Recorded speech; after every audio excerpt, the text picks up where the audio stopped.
Harvest. Dari City Blessing Church kita memberikan tema tentang masa menuai.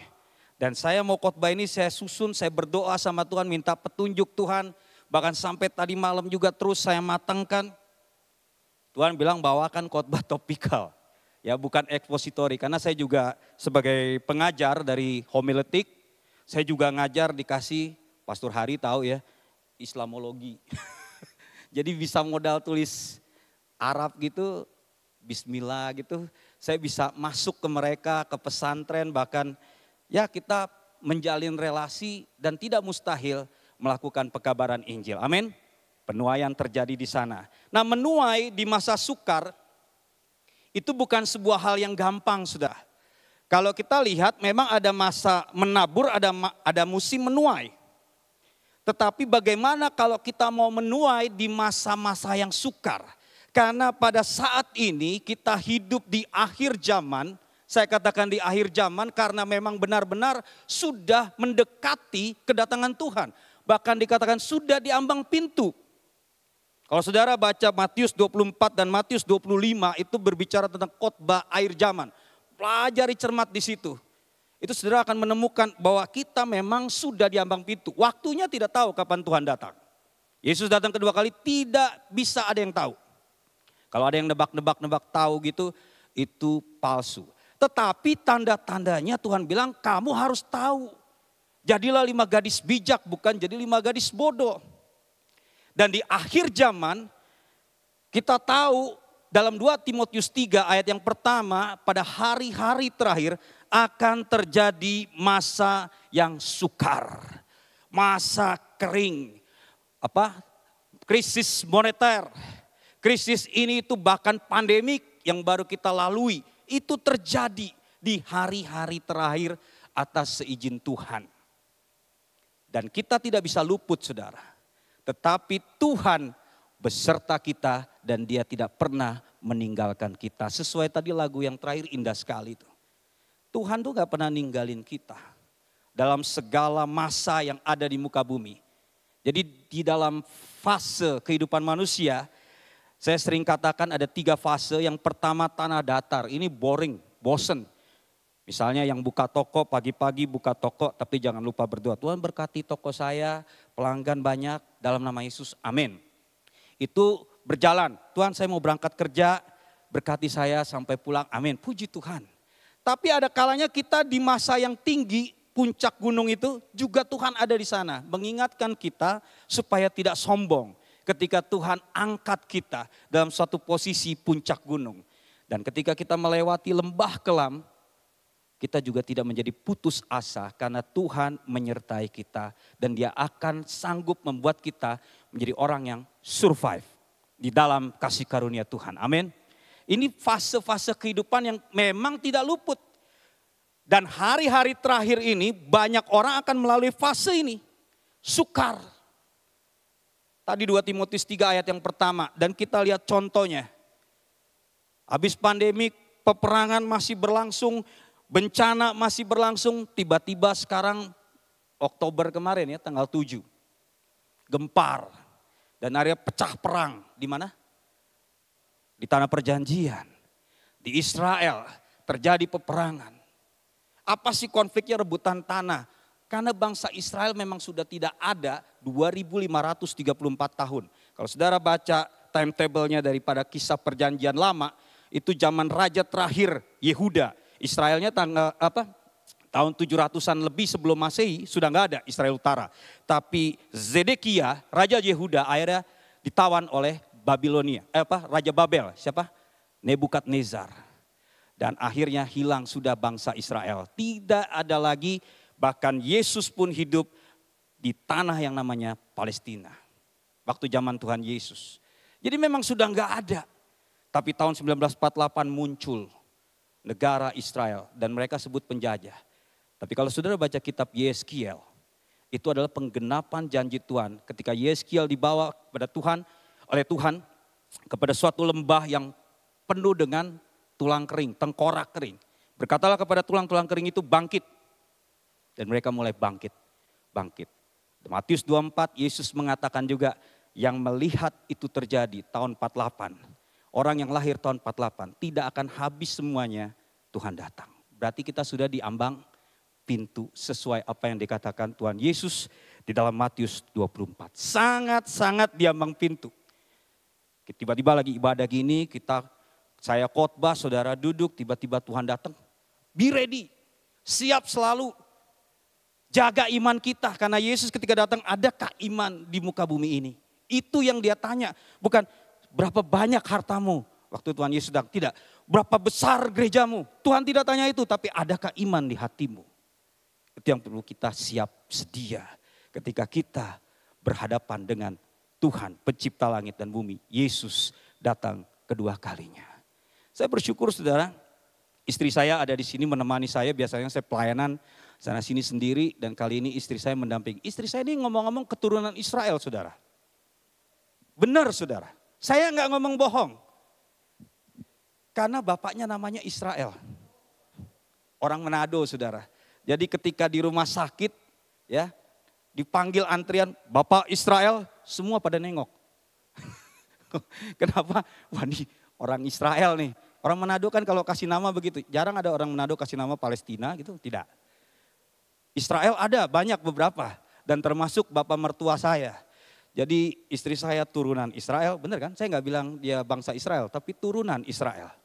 Terus anak saya juga cucunya Israel. Jadi keturunan Israel, sayanya mantu. Hanya mantu Israel. Mereka tinggal di Jakarta, mertua kami masih puji Tuhan. Kemarin baru sakit ibu mertua tapi sudah pulang dari rumah sakit dan sudah sehat kembali. Semua Tuhan yang tolong ya atas kebaikan Tuhan. Dan berbicara untuk menuai di masa sukar yang saat ini, saya ingin kita membaca ayat, sebentar. Ini tadi saya sudah dikasih ya. Membaca dalam Kejadian 8. Kejadian 8 ayat 22 sudah ada di sini. Yuk kita baca sama-sama ayat ini yuk. 1, 2, 3. Selama bumi masih ada, takkan berhenti-henti musim menabur dan menuai. Dingin dan panas, kemarau dan hujan, siang dan malam. Saya fokus di sini ada musim menabur dan menuai. Perhatikan kalimat ini. Musim menabur dan menuai. Berarti untuk memperoleh penuaian perlu ada yang namanya taburan. Betul ya? Yang namanya kita mau menuai harus ada taburan. Apa yang ditabur? Itu yang dituai. Di tempat kami itu gereja benar-benar mewah. Sangat mewah. Mewahnya apa? Mepet sawah. Jadi saudara kalau beribadah ke Jogja, kalau sempat ke daerah Sedayu itu perbatasan Bantul dengan Kulon Progo. Bukan di tengah kota. Di tengah kota puji Tuhan kami baru buka malam bulan April lalu. Pastor Yakub sudah ngisi di sana kemarin ini pas kita ulang tahun 3 tahun. Tetapi kami buka karena di tengah pandemi, nah ini penuaian terjadi. Di tengah sukarnya pandemi, Tuhan izinkan kami membuka di sana di tengah sawah. Karena saya mendapatkan visi dari Tuhan, buka gambarannya kayak joglo. Dan Tuhan izinkan terjadi. Mepet sawah, benar-benar ada sawah di sebelahnya. Jadi saudara kalau mau habis ibadah, mau bercocok tanam bisa juga gitu loh. Karena ada lahannya, ada farmingnya. Di situ ada pernah tanam cabai, pernah tanam terong. Nah kalau saudara nanam atau nabur benih cabai, bisa enggak benih cabai itu tiba-tiba keluar dalam nama Yesus jadi duren? Kira-kira bisa enggak? Enggak bisa saudara. Saudara nabur kacang-kacangan, ya terus dalam nama Yesus jadi mangga. Mangga, terus apa lagi? Bengkoang, terus apa lagi? Timun jadi rujak deh. Enggak bisa saudara. Kalau saudara naburnya benih cabai ya nuainya cabai juga. Kacang ya saudara nuainya kacang juga. Tetapi yang namanya menabur, menuainya tidak langsung sadek saknyek gitu loh, orang Jawa bilang. Sekarang nabur, besoknya tumbuh. Ada nggak kira-kira? Ada Pak, saya tahu Pak. Waktu saya kelas biologi tanam kacang hijau ya di kapas. Besok 2 hari langsung keluar apa? Toge. Ya iya. Tapi yang namanya menabur biasanya yang lumrahnya itu butuh berapa waktu. Tetapi bagaimana kita bisa menuai setiap waktu, ya, menuai setiap waktu bahkan dalam masa yang sukar. Ini penting menjadi pelajaran bagi kita untuk bisa terus menuai. Terus menuai sesuai dengan tema ini. Dan kalau kita mau menuai hasil yang baik, yang banyak, ya kita juga perlu nabur yang banyak. Firman Tuhan katakan di dalam 2 Korintus 9 ayat yang ke-6. Camkanlah ini, orang yang menabur sedikit akan menuai sedikit juga. Dan orang yang menabur banyak akan menuai banyak juga. Ini bukan berbicara duit, saudara. Ini berbicara tabur tuai. Betul ya? Tabur tuai, ya termasuk juga tabur keuangan. Itu sama. Orang yang menabur sedikit akan menuai sedikit. Orang yang menabur banyak akan menuai banyak juga. Kalau ilmu ekonomi enggak begitu. Ya, pengeluaran yang sedikit-sedikitnya, penghasilan yang sebanyak-banyaknya. Itu ilmu ekonomi kan? Pengennya begitu ilmu dagang juga. Tapi kalau dalam firman Tuhan, orang yang menabur sedikit, dia tuai sedikit. Orang yang menabur banyak, dia akan menuai banyak. Nah, masalahnya jenis taburannya itu bagaimana? Nah, kita lihat saudara ayat berikutnya. Galatia 6 ayat 7 sampai 9. Tadi Pastor Yakub juga menyampaikan ayat ini ya. Saya akan bacakan bagi Bapak Ibu Saudara. Jangan sesat, Allah tidak membiarkan dirinya dipermainkan. Perhatikan, Tuhan tidak mau dirinya dipermainkan. Karena apa yang ditabur orang, itu juga yang akan apa?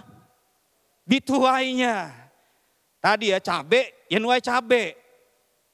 Mangga, ya nuai mangga. Taburnya hal yang baik, tuainya juga hal yang baik. Taburnya hal yang buruk, ya udah menuai hal yang buruk juga. Nah, sebab barang siapa menabur dalam dagingnya, dikatakan, ia akan menuai kebinasan. Jelas firman Tuhan. Dan dari dagingnya. Tetapi barang siapa menabur dalam roh, ia akan menuai hidup yang kekal dari roh itu. Janganlah kita jemu-jemu berbuat baik. Ini loh perintahnya loh. Tangkep poin di sini. Janganlah kita jemu-jemu berbuat baik. Karena nanti ada poinnya. Bagaimana menabur kebaikan. Karena apabila sudah datang waktunya. Tidak tahu. Tapi Tuhan yang jadikan, waktu Tuhan yang terbaik, kita akan menuai. Harvest terjadi jika kita tidak menjadi lemah. Dahsyat saudara.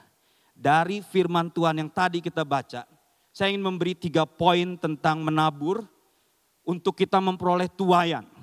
Yang pertama, menabur Injil, menuai jiwa. Sama-sama katakan, 1, 2, 3. Menabur Injil, menuai jiwa. Saudara menaburkan firman Tuhan, pekabaran Injil, saudara akan menuai jiwa dan saya menjadi saksi hidup akan hal itu. 2 Timotius 4 ayat 2 berkata, beritakanlah firman, siap sedialah, baik atau tidak baik waktunya. Tetap beritakan firman. Pak, saya nggak bisa khotbah Pak, kayak Bapak. Lewat hidupmu. Hidup kita ini suratan terbuka yang bisa dilihat oleh semua orang. Sehingga firman itu boleh tersampaikan. Kok hidupnya bisa tetap tegar ya? Apa sih rahasianya, saya pengen tahu. Orang bertanya.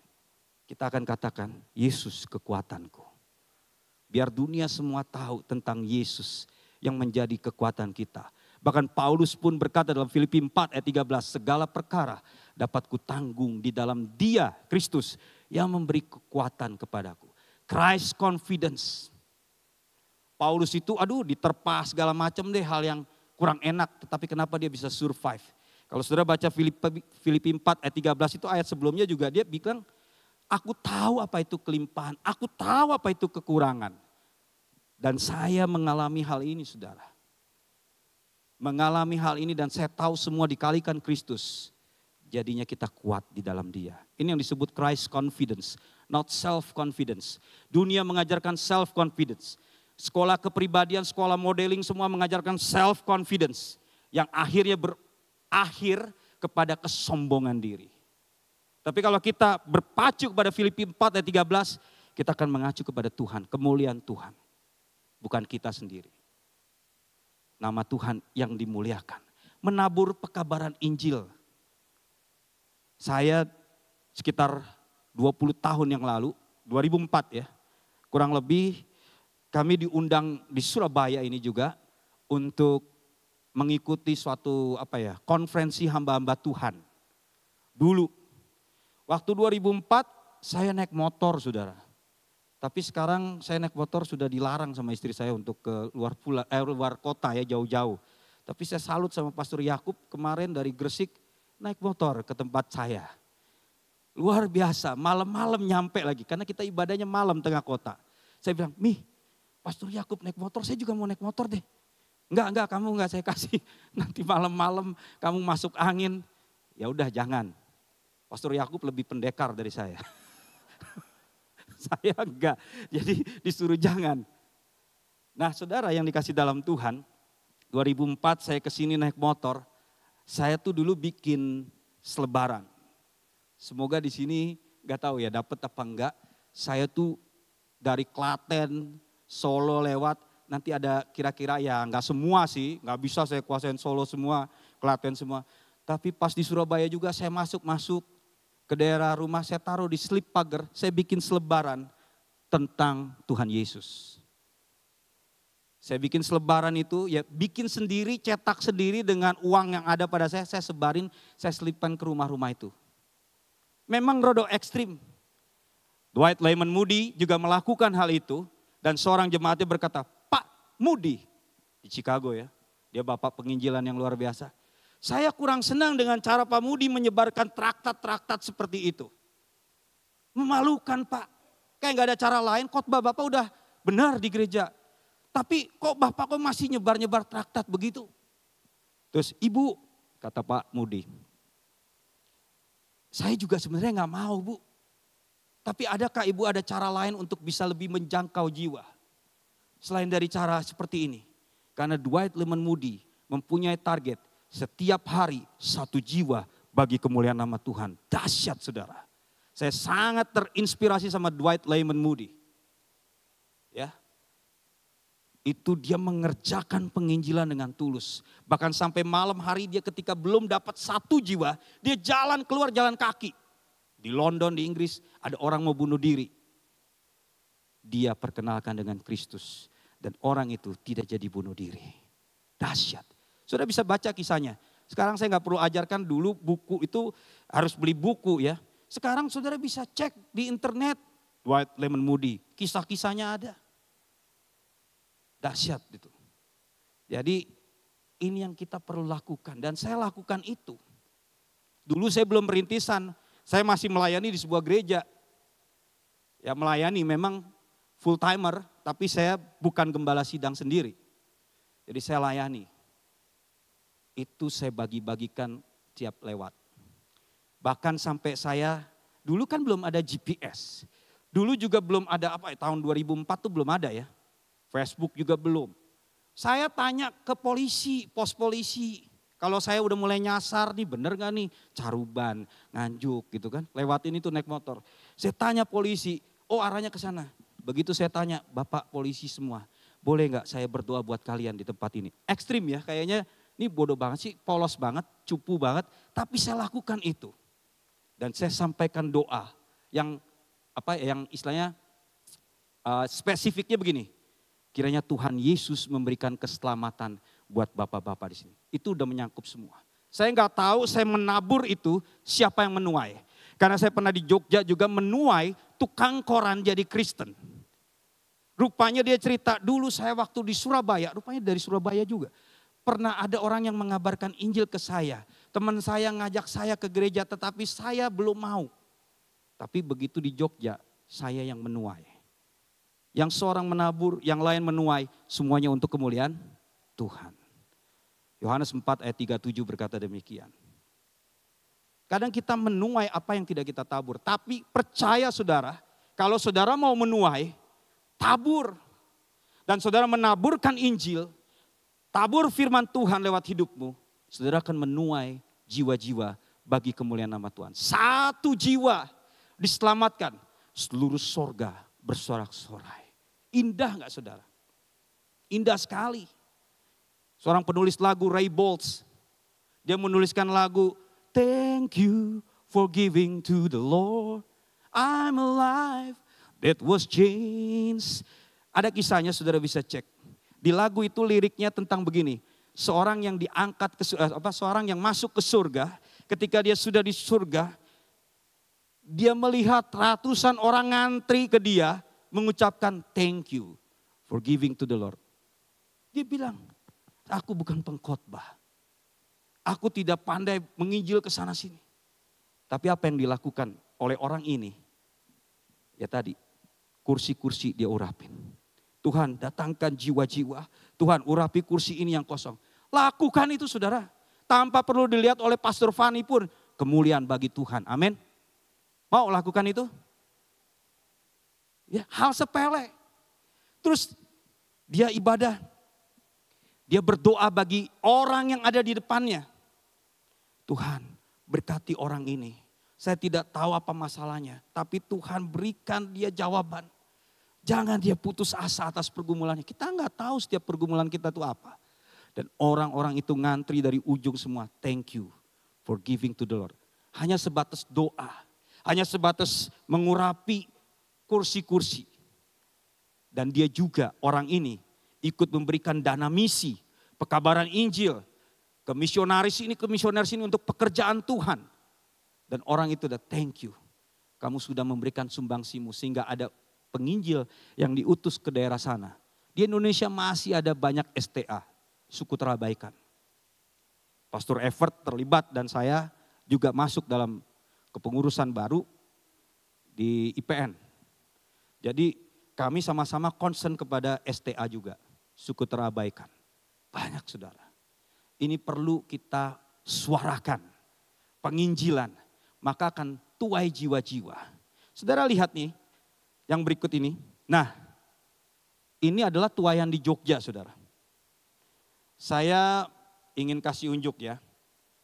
Ini pointernya yang tunjukin yang mana ya? Tengah ya? Oh ya ini.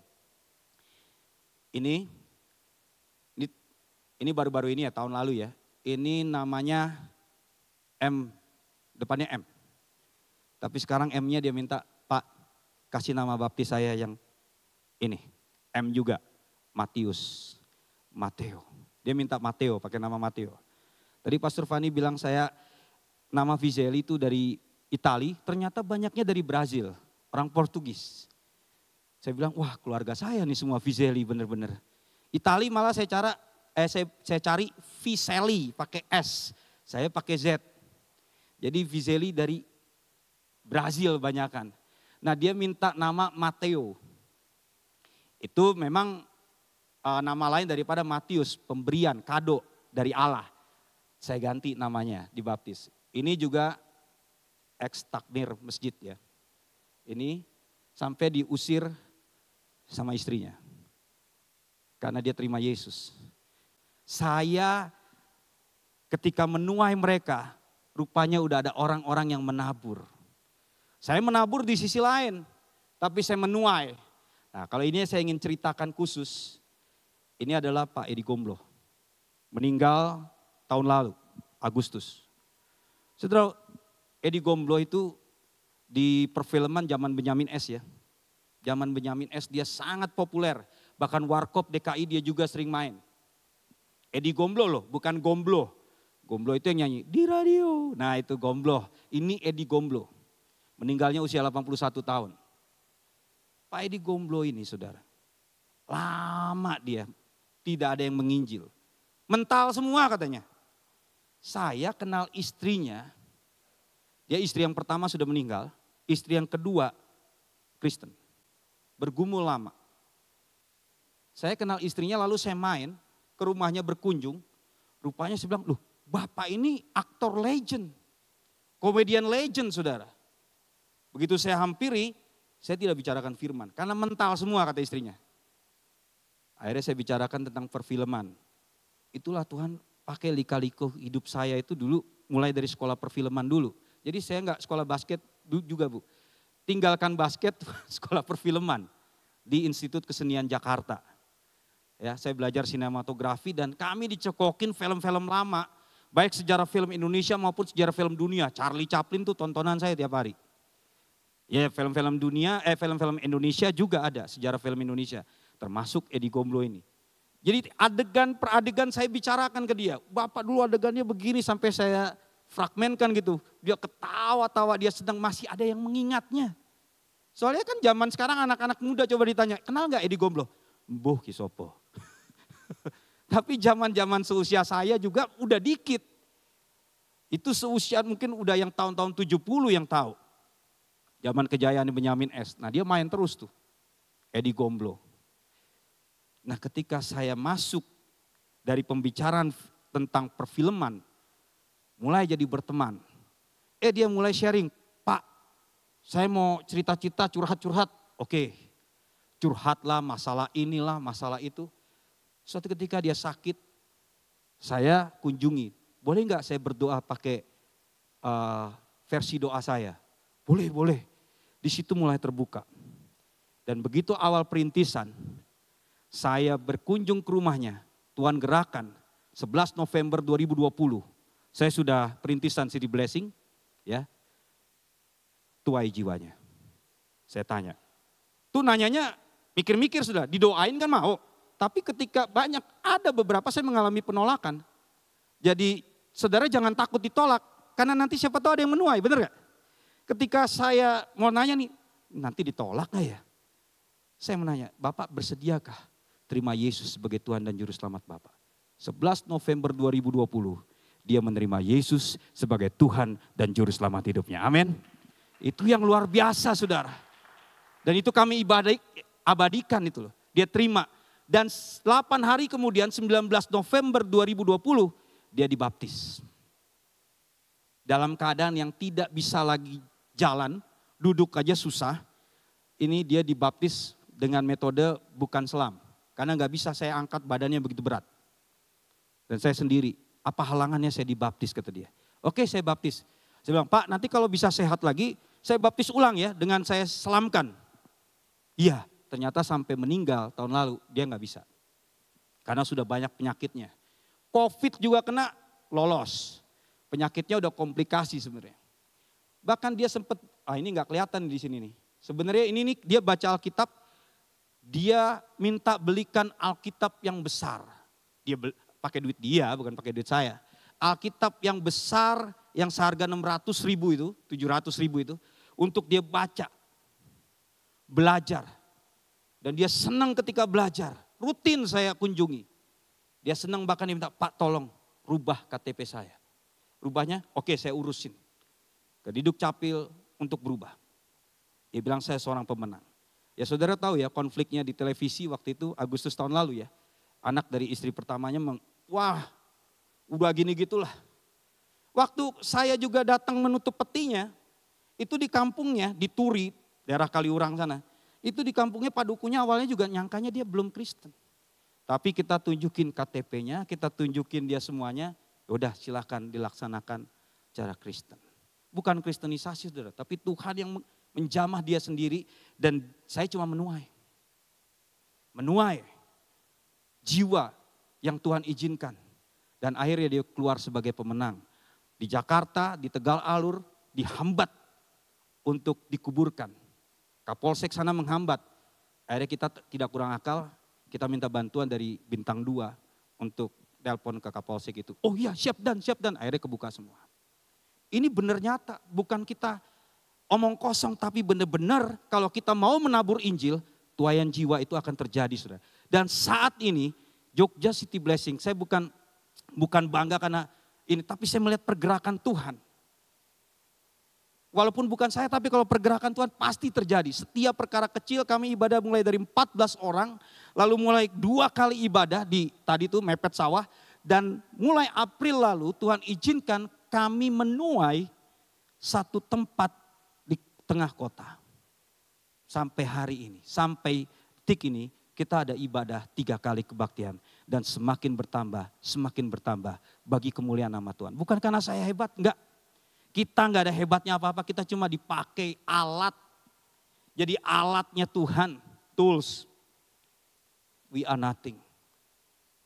Istri saya tahu saya sering berdoa dengan selonjor saudara. Selonjor tuh gini. Jadi muka ini rata sama ubin, nyium ubin. nyium lantai atau nyium tanah misalnya gitu. Menandakan kita bukan siapa-siapa, kita dari debu dan tanah, Tuhan yang berdiri. Kalau saudara lihat tradisi Yahudi, orang berdoa di bait Allah demikian. Matius 2 ayat 11 tentang kisah orang Majus ketika datang nengok Yesus, bayi Yesus. Mereka itu bertungkup menyembah dia. Rata ini sama tanah. Sehingga kita tahu Tuhan di atas segalanya. Bukan kita. Amin. Ini yang pertama kita lihat tentang taburan tadi, tuaian terjadi. Menabur Injil, firman Tuhan, maka jiwa-jiwa Tuhan kasih tuaian. Yang kedua, menabur harta, menuai kekayaan. Sama-sama katakan, 1, 2, 3. Menabur harta, menuai kekayaan. Wow, rasanya kok muluk-muluk ya. Mulai dari sini, wah saya mau menabur deh harta deh karena saya mau menuai kekayaan. Pastor Yakub tadi sudah sampaikan, cari dahulu kerajaan Allah dan kebenarannya. Prioritaskan Tuhan, bukan tuaiannya, kekayaan tadi itu. Ayat 32 kan semua itu dicari bangsa-bangsa yang tidak mengenal Allah. Jangan kita menjadi bangsa-bangsa yang tidak mengenal Allah. Serupa dengan mereka, jangan. Tapi kita prioritaskan Tuhan, cari dahulu kerajaan Allah dan kebenarannya, kehendaknya, taat pada perintahnya. Maka tuaian semuanya itu akan diberikan kepadamu. Ini menabur. Kejadian 26 ayat 12, ini slide-nya. Maka menaburlah Ishak di tanah itu dan dalam tahun itu juga ia mendapat hasil berapa? 100 kali lipat. Sebab apa? Ia diberkati Tuhan. Berkat Tuhan yang menjadikan kaya, bukan susah payah. Apa maksudnya Pak? Jadi kita malas-malasan aja, nggak usah kerja, kita tidur aja nanti Tuhan berkati. No, Ishak menabur. Kita ambil bagian kita, lalu bagian Tuhan memberkati. Amin. Kalau kita orientasinya kepada tuaian tadi, harta ya, ini berbicara harta. Tuaian dalam bentuk materi, semua itu dicari bangsa-bangsa yang tidak mengenal Allah. Matius 6 ayat 32. Tetapi ayat 33 berkata, cari dahulu kerajaan Allah. Kehendak Tuhan bagaimana, kalau kita disuruh tanam, kita disuruh nabur, tabur. Jangan sayang-sayangkan. Tabur bagi kemuliaan nama Tuhan, maka semuanya itu akan diberikan. Ini berbicara dampak saudara, bukan tujuan. Matius 6 ayat 33, saya perlu jelaskan di sini. Kata maka itu menunjukkan dampak, bukan tujuan. Jadi begini, kalau tujuan itu begini, cari dahulu kerajaan Allah dan kebenarannya supaya semuanya itu ditambahkan. No, bukan supaya, tapi maka semuanya itu ditambahkan. Jadi maka sama supaya itu beda saudara. Kalau maka itu pasti, kalau supaya itu belum tentu pasti.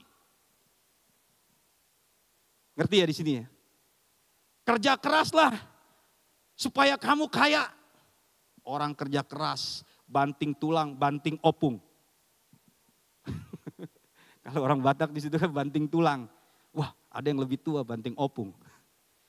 Udah banting tulang, kerja keras siang malam, belum kaya-kaya tuh. Tapi ada orang yang cuma santai kok bisa kaya, miliarder sesaat, banyak. Bukan itu maksudnya saudara. Tapi bagaimana kita mengutamakan Tuhan. Maka itu mengikuti dampaknya. Pak, saya melakukan prioritas kepada Tuhan. Lebih dari segalanya. Kok hidup saya mengalami kemerosotan terus menerus? Yang ada, kamu mengeluh terus menerus. Firman Tuhan dikatakan mengucap syukurlah dalam segala hal. Ketika kita diizinkan oleh Tuhan, jadi gini loh, kalau ada orang bernasib yang kurang baik, belum tentu karena dosa. Ayub itu mengalami hal yang kurang baik. Tetapi itu semua dilakukan oleh iblis untuk mencobai Ayub atas seizin Tuhan.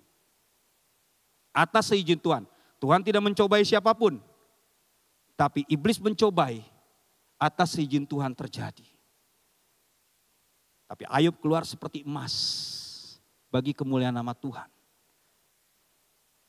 Ya, itu poinnya. Ada orang yang melakukan hal yang ini, jangan mengeluh. Tetap lakukan, ambil bagianmu. Never give up. Never give up. Kalau kita mau melakukan taburan yang baik, apalagi menabur harta bagi pelayanan misi, Bagi pelayanan buat hamba-hamba Tuhan. Banyak hamba-hamba Tuhan yang mengalami hidupnya kesulitan. Bahkan asrama-asrama, sekolah misi, asrama-asrama, asrama mahasiswa teologi. Banyak mengalami hal yang merosot. Dan saya melihat itu pekerja-pekerja misi. Gereja-gereja di pedalaman juga banyak yang mengalami kesusahan. Dan kami pun tidak luput dari hal itu, saudara. Tetapi kami memiliki mental juang, pantang menyerah. Dalam kehendak Tuhan tentunya. Bekerja, menabur. Tetap menabur. Tuhan yang memberikan penuaian. Berkat Tuhan ya yang menjadikan kaya. Susah payah tidak menambahnya. Poin yang ketiga. Yang terakhir, saudara. Nah, kita lihat ini, kalau udah dengar kata yang terakhir berarti emang sudah mau habis. Menabur kebaikan, menuai kemurahan Tuhan. Sama-sama katakan 1, 2, 3. Menabur kebaikan, menuai kemurahan Tuhan. Ada kisah ini, paid in full with 1 glass milk. Dr. Howard Kelly. Saudara bisa cek kisahnya di internet. Saya nggak tutupin tapi saya akan kasih summary. Ada seorang anak kecil pedagang asongan. Cowok. Ya. Dia itu seharian gak laku, saudara. Gak ada yang beli, barang-barangnya tuh kurang laris maksud saya. Terus kepanasan, haus, lapar. Dia bertekad kalau dia masuk ke rumah ini dia pengen minta makan. Sambil jualan dia pengen minta makan. Minta makan terus minta minum. Tapi dia ketika dia hampiri rumah ini, tiba-tiba yang keluar seorang anak gadis. Remaja sama anak gadis. Malu dia mau minta. Aduh malu cewek ya. Terus akhirnya gak jadi. Akhirnya dikasih minta minum. Dan dikasihlah sama anak gadis itu. Dia anak kecil ini ya. Ngasih apa? Segelas susu. Dia tahu. Wah ini pemuda ini kelaparan. Anak remaja ini kelaparan anak laki ini. Dia kasih susu. Supaya ada kekuatan di tubuhnya. Dan mereka ngobrol-ngobrol. Cerita-cerita, kenalan. Sampai akhirnya dia pergi lagi. Sudah. Hari berganti hari. Tahun berganti tahun. Mereka bertumbuh besar. Rupanya si pedagang asongan itu anak yang pintar, saudara. Suatu ketika si anak gadis ini sudah beranjak dewasa dan sudah usia. Mengalami sakit. Sakitnya di bagian yaitu kewanitaan. Cancer, saudara. Dan akhirnya harus dilakukan operasi. Ketika harus dilakukan operasi ya, dokternya melihat dan membaca namanya. Berasal dari daerah mana? Oh di situ. Karena di kota itu sudah tidak ada rumah sakit yang sanggup, akhirnya dipindahin ke kota. Dan ketika dokternya membaca namanya dan ininya dia samperin, dokternya kebetulan spesialis memang bagian situ, kandungan ya, jadi melihat operasi itu. Kemudian dia kenal dengan sosok pasien itu dengan tutup ya seperti ini. Dia mengoperasinya, kan gak sadar tuh.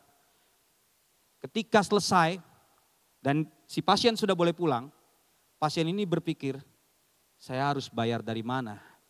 Gak ada BPJS, gak ada duit. Waduh ini bayarnya piye? Di dalam kesederhanaan itu Tuhan gerakan dokter ini. Ditulis rinciannya, tulis sudah lunas, dibayar dengan segelas susu. Dia hampiri dan akhirnya mereka ngobrol, wah dahsyat. Padahal udah bertahun-tahun saudara. Sudah bertahun-tahun memberikan segelas susu hangat kepada seorang anak bocah pedagang asongan yang kelaparan dan juga haus. Tapi dibalas dengan biaya operasi. Karena anak asongan itu, pedagang asongan itu, rupanya anak yang pinter. Dan dia lulus menjadi SPOG, spesialis ginekolog. Ya, itu kisahnya saudara bisa baca lengkapnya di internet. Howard Kelly, Dr. Howard Kelly. Firman Tuhan katakan orang yang menabur dengan mencucurkan air mata. Ini Mazmur 126 ayat 5 sampai 6. Orang yang menabur dengan mencucurkan air mata akan menuai dengan sorak-sorai. Orang yang berjalan maju dengan menangis sambil menabur benih pasti pulang dengan sorak-sorai sambil membawa berkas-berkasnya. Saya ada kisah kesaksian di tahun 2004. Saya lagi jalan, waktu itu kami ada usaha, saya masih sambil, itu saya kuliah ya. Saya memang wisuda tahun 2004 akhir, tapi waktu di 2004 pertengahan atau awal itu ini terjadi. Saya kan jualan bumbu dapur dulu, distribusi lah, distributor, bumbu dapur di Jogja, Jateng, DIY. Bahkan saya sempat kirim di sini. Dulu sini ada Sri Ratu kan ya, Surabaya. Dulu saya masukin situ juga sama Semarang. Tapi sekarang kayaknya Sri Ratu udah gak ada di Semarang juga. Tahun-tahun itu Tuhan sudah panggil saya untuk ambil bagian dalam pelayanan juga. Lalu begitu saya jalan di Purworejo tuh kalau dulu orang ke Jakarta itu pasti lewatnya selatan kalau dari Jogja. Belum ada tol dan pasti lewatin Purworejo. Ada mobil Land Cruiser kecelakaan saudara. Mobil Land Cruiser kecelakaan di situ, kecelakaan tunggal. Dan saya kenal sekali nama orang itu adalah Pak Bondan. Dari Bandung, plat D. Ketika saya hampiri, ya, kita diminta tolong, ya udah kita tolongin. Saya antar dia sampai di Jogja di hotel Hyatt. Udah, clear. Ya kita nolonglah orang. Yakobus 4 ayat 17 bilang, jika seseorang tahu bagaimana ia berbuat baik, tetapi dia tidak melakukannya, dia berdosa. Akhirnya saya tolong. Dah, selesai. 2 tahun kemudian, saya ingat sebelum gempa ini, beberapa minggu sebelum gempa Jogja. Itu anaknya dari bapak ini, dari Bandung datang dan nginep di Quality Hotel. Sekarang hotelnya udah gak ada malah. Ya, itu dia nginep di situ, dia panggil saya, telepon saya. Zamannya dulu telepon SMS doang. Untuk ketemu dia. Saya kebetulan habis CPT di Kalasan, di Prambanan. Church Planter Training. Ya. Nah itu saya pulang dari Prambanan, mampir ke hotel itu. Karena itu jalan Solo Jogja itu. Saya hampiri, ngobrol biasa saja. Dan sudah ngobrol, ya dia ucapin terima kasih 2 tahun lalu ditolong. Udah saya mau pulang. Saya parkir motor di dekat situ, di seberang itu. Itu tahun 2006. Jadi 2 tahun tuh selangnya. Tiba-tiba dia panggil saya. Pak, sini Pak. Saya lupa Pak, ini ada berkat. Dia bukan orang Kristen saudara. Tapi ngasih berkat buat saya. Yang saat itu, saya nggak minta, saya nggak apa. Tapi memang saat itu saya sedang membutuhkan. Saat itu saya sedang membutuhkan. Karena anak-anak kami yang besar masih, Abigail belum ada, masih kecil-kecil. Untuk kehidupan. Saya sudah tinggalkan kerjaan saat itu. Sudah tidak bisnis bumbu dapur, sudah tidak melakukan ini itu. Yang saya lakukan adalah cuma pelayanan saja. Dan butuh uang. Tapi Tuhan gerakin pada waktu yang tepat. Tadi bersekian puluh tahun baru ketemu. Dan Dr. Howard Kelly memberikan tuayan kepada gadis yang memberikan susu itu. Dan saya juga menerima tuayan. Ini kisah-kisah indah saudara. Banyak hal dalam hidup kami yang kami alami merupakan goodness of God. Merupakan kebaikan Tuhan. Dan kita jangan pernah berhenti menabur. Saudara tahu pelayanan perintisan tidak mudah saudara. Kami pelayanan bukan di gereja yang besar. Walaupun dulu saya dari gereja besar melayani lama. Tapi ketika saya mulai merintis, no support. Pak Ketua Umum sampai tanya, Pastor Anton disupport, ada support? No, Tuhan aja yang support. Dan sampai saat ini kalau kita melihat kami tidak pernah berjalan sesuai dengan realita. Kalau sesuai dengan realita kalkulasi kami tidak bisa hidup. Tetapi kami ada, orang benar hidup oleh iman. Bukan dari realita yang ada. Tapi saya memiliki spirit of never give up. Winston Churchill, seorang Perdana Menteri Inggris pada Perang Dunia Kedua, naik ke podium dan berpidato. Never, never, never give up. Turun. Ditanya sama wartawan, kok coba segitu? It's easy to say, but it's hard to do. Mudah mengatakannya, tapi sulit melakukannya. Never give up. Miliki juang, never give up. Di tengah kesulitan apapun. Minta kekuatan Roh Kudus supaya kita tidak jadi sombong. Dengan kekuatan Roh Kudus kita dimampukan. Di tahun-tahun lalu saudara, dalam masa perintisan kami, jemaat tidak ada yang tahu dan memang ada jemaat yang mengatakan, Pak, kalau butuh apa-apa ngomong. Mereka sampai bilang, saya kok gak pernah mau ngomong Pak. Bapak gak pernah mau ngomong kalau lagi kesusahan. Saya tahu itu. Bendahara juga ada, kita gak mau minta sama bendahara. Saya jalani dalam kesulitan. Anak kami tidak bisa kuliah yang pertama waktu lulus. Tiba-tiba ada orang, saya dengar anak Bapak tidak kuliah. Iya. Jangan Pak, saya kenalkan ke rektor UKDW, Universitas Kristen Duta Wacana, terkenal di Jogja. Dulu STT Duta Wacana, sekarang udah jadi universitas, fakultas kedokterannya unggulan. Saya ditemukan dengan rektor, dikenalkan dan rektor bilang nanti Pak Anton saya kenalkan dengan ketua jurusan. Kebetulan anak saya mau di PBI, Pendidikan Bahasa Inggris. Dan ketika dia masuk, diterima karena saya diwawancara, pendeta gitu ya. Terus masuk dengan catatan IP mesti di atas 3. Kalau IP di bawah 3, dia akan hanya dikasih kesempatan 1 semester saja untuk memperbaiki. Setelah itu harus bayar. Anak saya nilainya pas-pasan saudara. Mungkin kalau dihitung rata-rata cuma 7. Enggak besar.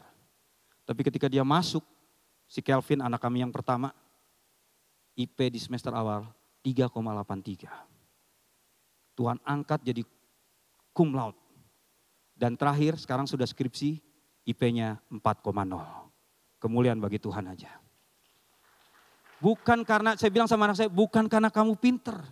Bukan karena papi juga pendeta. Tapi semua karena kebaikan Tuhan dinyatakan. Dan dia tidak pernah, temannya satu yang beasiswa full juga anak pendeta, gugur karena IP-nya di bawah 3. Dia terus tidak pernah, bahkan di kampusnya dia dipakai main musik. Dia dipakai lagi di gereja-gereja lain untuk main juga. Ya gereja yang berkaitan dengan Presbyterian ya, karena ini kampus Kristen. Udah, dia main. Saya bilang, kamu kalau melayani jangan pernah incer PK. Jangan karena itu. Layani saja dimanapun Tuhan utus. Dia melayani. Sekian bulan gak taunya dari kampusnya mengkumulatifkan untuk memberikan dia transport. Dan menghasilkan. Bahkan sampai saat ini anak kami selalu diberkati Tuhan. Itu anak yang pertama. Dia udah mau lulus karena skripsi IP cum laude biasanya di wisuda duluan. Yang kedua Ken yang tahun lalu ke sini. Dia lulus sekolah, dia gak mau kuliah dulu. Jenuh karena online itu. Ya udah, papinya gak mau maksa. Tawaran demi tawaran di kampus banyak. Tapi akhirnya sekarang dia kuliah di dekat rumah. Sekolah Tinggi Agama Kristen Teruna Bakti. Yang memberikan dia beasiswa full juga, bahkan uang saku juga tiap bulan mulai bulan ini. Saya gak minta. Kalau kita mau menabur kebaikan, kenapa? Ini yang saya mau ceritakan saudara. Saya mengalami masa-masa berat. Istri saya tahu saya menangis. Tapi saya tidak mau mengajak dia untuk melakukan hal yang saya lakukan. Ketika kami dalam kesusahan, saya berpikir gini, apa saya harus kerja ya? Tuhan saya udah kerja, udah seusia begini mau kerja apa? Terus juga kalau kerja mana ada yang mau bayar? Saya kerja, Bu, Pak izin dulu saya mau pelayanan. Ada yang mau? Belum tentu kan. Misalnya toko, misalnya kantor, saya izin pelayanan. Karena saya seorang gembala, jadi harus care kepada jemaat-jemaat yang ada. Jemaat sakit minta didoain, masa saya izin absen dulu kerja. Gak bisa. Tuhan tetapkan. Akhirnya saya dikasih hikmat Tuhan. Dan ketika saya mendapat kesulitan-kesulitan ini, kesulitan itu bagi saya bukan sebuah kesukaran yang harus saya keluhkan. Tapi saya harus syukuri karena saya diizinkan mengalami hal itu. Berbahagialah jika engkau masuk ke dalam berbagai pencobaan. Tapi bukan karena Tuhan, izin Tuhan kita mengalami hal itu. Tahu saudara, saya di Jogja cukup dikenal sebagai pendeta. Akhirnya saya keluar Jogja naik motor. Ke Purworejo, ke Bumen, saya ambil gitar, saya ngamen saudara. Saya bisa bahagia banget ketika saya bisa bawa bakmi goreng buat anak-anak saya. Kalau saya lakukan itu di Jogja, bukan saya takut, bukan saya malu. Nanti takutnya banyak orang yang mencemooh. Kan orang Kristen gak semuanya dewasa rohani, betul ya Pak ya? Ada yang mencemooh gini, wah kok pendeta ngamen. Ada yang negatif pikirannya. Kok nyanyinya lagu dunia? Saya nyanyi lagu dunia sesuai zaman saya dulu. Ya madu dan racun. Daripada saya nyanyi lagu-lagu rohani. Nanti dibilang, wah nyanyi lagu rohani. Saya tanya konsultasi sama teman saya yang juga pendeta. Bekas pengamen juga. Saya lakukan itu saudara. Pernah dapat 40-an ribu. Pernah dapat juga 300 ribu. Itu saya lakukan ketika saya masa-masa krisis itu. Puji Tuhan sekarang udah enggak. Kalaupun saya diizinkan, saya enggak takut untuk melakukan itu. Saya bilang sama Tuhan, saya tidak pernah takut. Istri saya selalu menguatkan, enggak lah. Kayaknya Tuhan enggak akan bawa kita ke situ lagi dengan masa-masa terberat. Dan saya imani juga. Tapi saya lakukan itu. Bagi saya itu suatu hal pengalaman tersendiri bersama Tuhan. Ayub bilang, setelah dia mengalami kesulitan itu, dulu dari orang aku dengar tentang engkau, tetapi sekarang aku melihat engkau dengan mataku sendiri. Saya merasakan kebaikan Tuhan bukan di saat-saat jaya, tapi di saat-saat saya di titik-titik rendah. Never give up sama Tuhan. Amin. Saudara mau never give up sama Tuhan? Bersama Tuhan kita akan cakap menanggung segala perkara. Itu Tuhan. Abigail anak kami yang ada di bawah, baru kelas 2 SMP. Dia atlet Popda, dipilih untuk ikut seleksi Popnas, tapi dia bilang saya masih SMP nggak usah dulu. Jadi dia ikut PAB, pembinaan atlet berbakat di Jogja. Tahun depan mungkin dia masih bisa kesempatan untuk ikut Popnas, karena dia sudah atlet Popda. Dan itu dibiayai saudara. Dia ikut kejuaraan ini dapat duit, dia beli sepatu sendiri. Sepatu basket kan nggak murah ya, betul ya? Beli sendiri. Kalau bapaknya sama kakak-kakaknya tuh dikasih sama orang. Pak ada sepatu nih pak, bekas mau nggak? Mau. Saya jahit lagi, kita pakai lagi. Semua tuh kemurahan Tuhan, goodness of God. Yang penting jangan jemu-jemu berbuat baik. Karena di tengah situasi seperti itu pun, saya beras tidak pernah beli saudara. Saya selalu disumbang beras sama orang-orang bahkan berkelimpahan dan saya bisa berbagi. Kebanyakan beras juga nggak baik kalau kelamaan, betul nggak? Jadi saya share kepada orang-orang yang membutuhkan. Ke asrama-asrama misi saya kasih. Bahkan saya kadang belikan sayur. Terus lakukan yang baik, kebaikan itu akan menuai kebaikan daripada Tuhan.